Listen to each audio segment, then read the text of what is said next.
Alhamdulillah wa kafa wassalatu wassalamu ala sayyidina Mustafa wa ala alihi wa ashabihi wa man wafaqa wa Allah azza wa jalla. A'udzu billahi minasyaitonir rajim. Bismillahirrahmanirrahim. La yastawi ashabun nari wa ashabul jannah. Ashabul jannati hum faizun. Hadirin jamaah salat Isya, salat sunnah tarawih, musalla al-ikhlas yang dirahmati Allah Subhanahu wa taala.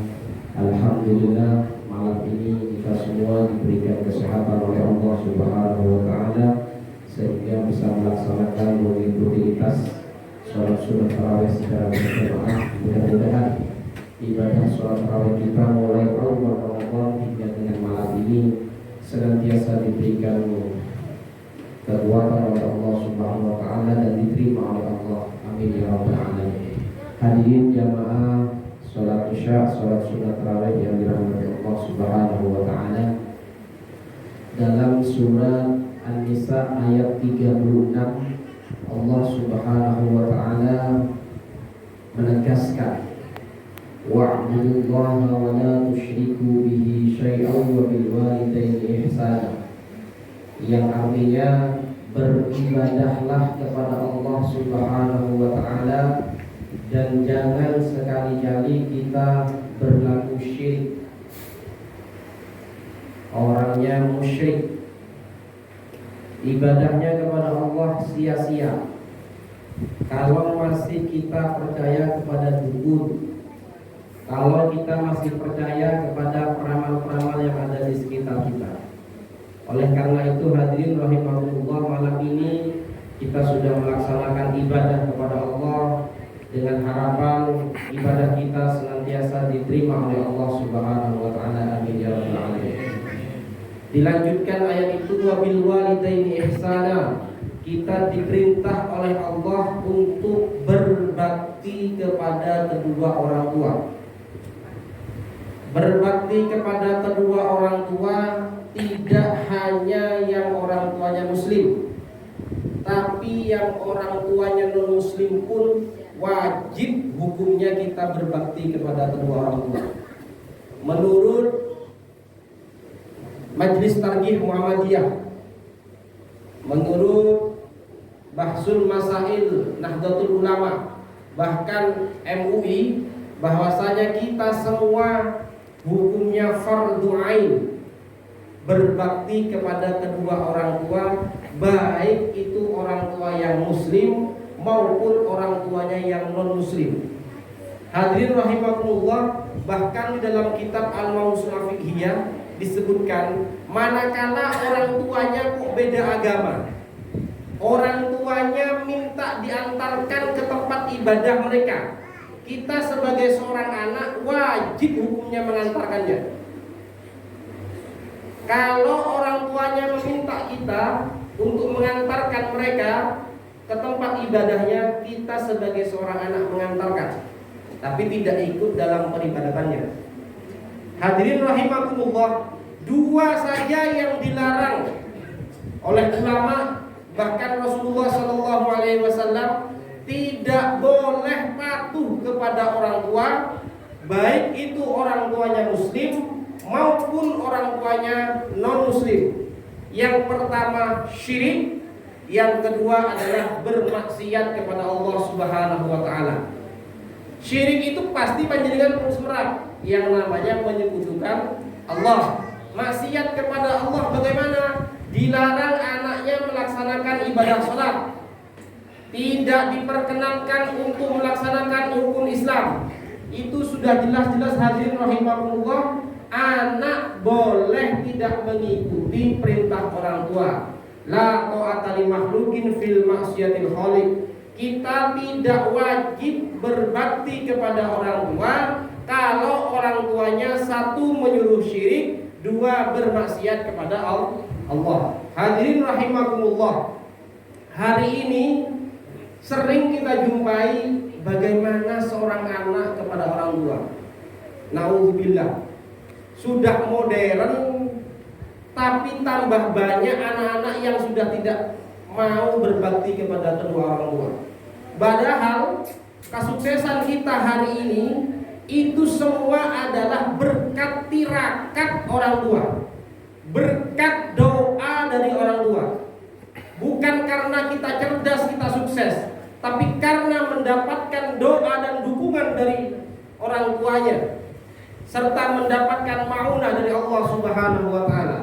Oleh karena itu, kalau hari ini kita sukses, kesuksesan ini harus kita persembahkan kepada kedua orang tua kita. Harus bisa menomorsatukan orang tua agar hidup kita menjadi berkah. Hadirin rahimakumullah, beberapa tahun yang lalu kita juga diviralkan dengan seorang 3 anak yang kaya raya yang mengantarkan orang tuanya ke panti jompo di Malang. Bayangkan hadirin rahimakumullah, anaknya sukses tapi mengantarkan kepada panti jompo. Setelah viral, akhirnya anaknya menjemput kembali ke panti jompo di Malang. Hadirin rahimakumullah, ada juga yang anak rela mempenjarakan orang tuanya. Dan yang terakhir, kisah yang tragis adalah ada anak yang rela meninggal dunia di usia masih muda, 28 tahun. Rumini. Di mana itu? Ada yang tahu? Aduh, Pak masih paham nih. Selamat, ten undi. Ten bro, Semeru. Yang langsung viral itu loh. Rumini rela tidak lari ketika gunung meletus demi mendampingi seorang ibu. Padahal ada yang ngomong ibunya itu mertua, ada yang mengatakan ibunya itu ibu kandung, tapi ada yang mengatakan juga ibu mertua. Hadirin rahimakumullah, di sini banyak yang ngomong Rumini ini adalah orang yang bunuh diri karena dia bisa lari. Tapi hadirin rahimakumullah, harus kula kali panjenengan fahami, ada satu hadis yang mengatakan ketika ada makhluk Allah sangat cinta kepada makhluk Allah yang lainnya, maka Allah Subhanahu wa Ta'ala akan cinta kepada makhluk tersebut. Hadirin rahimakumullah, kalau memang Rumini takdirnya tidak akan mati di sana, tidak akan ada mati. Sapi besar-besar mati, tapi ada bebek kakinya masuk ke lumpur hidup. Artinya apa hadirin rahimakumullah? Masalah mati itu adalah takdir dari Allah Subhanahu wa Ta'ala. Kalau kita hari ini masih punya orang tua, jangan disia-siakan. Kalau kita masih punya orang tua, nomorsatukan orang tua. Kalau bisa hadirin rahimakumullah, jangan sampai mengecewakan orang tua. Kenapa? Karena kunci sukses kula kali panjenengan adalah berada pada orang tua. Makanya ada hadis yang mengatakan setara antara Allah dan orang tua dalam hal peribadatan. Panjenengan ingin mendapatkan ridho dari Allah, panjenengan ingin mendapatkan restu dari Allah. Lek enggak dapat restu dari orang tua, Allah tidak akan merestuinya. Ridallahu fi ridal walidain wa suhqullahu fi suhqil walidain. Kalau orang tua sudah meridhoi, Allah akan meridhoi. Kalau orang tua sudah murka, marah kepada kita, jangan harap kita mendapatkan barokah dari Allah Subhanahu wa Ta'ala. Jangan harap kita mendapatkan restu dari Allah. Allah akan marah kepada kita. Makanya hadirin rahimakumullah, Uwais Al-Qarni bukan seorang wali, tapi kenapa doanya mustajabah? Karena gendong ibu melaksanakan haji dari Yaman. Gak kebayang, jenengan paling gendong sini ke warung Pak Muhadis. Ya, apalagi musimnya musim asam murah. Gak gelem ya, gak gelem dari. Pakai kursi roda. Oke.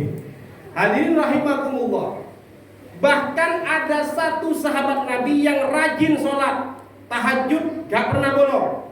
Ibadahnya pasti berada di shaf pertama. Tapi karena menyakiti hati orang tua, hampir meninggalnya dalam keadaan su'ul khotimah. Siapa namanya? Al-Qamah.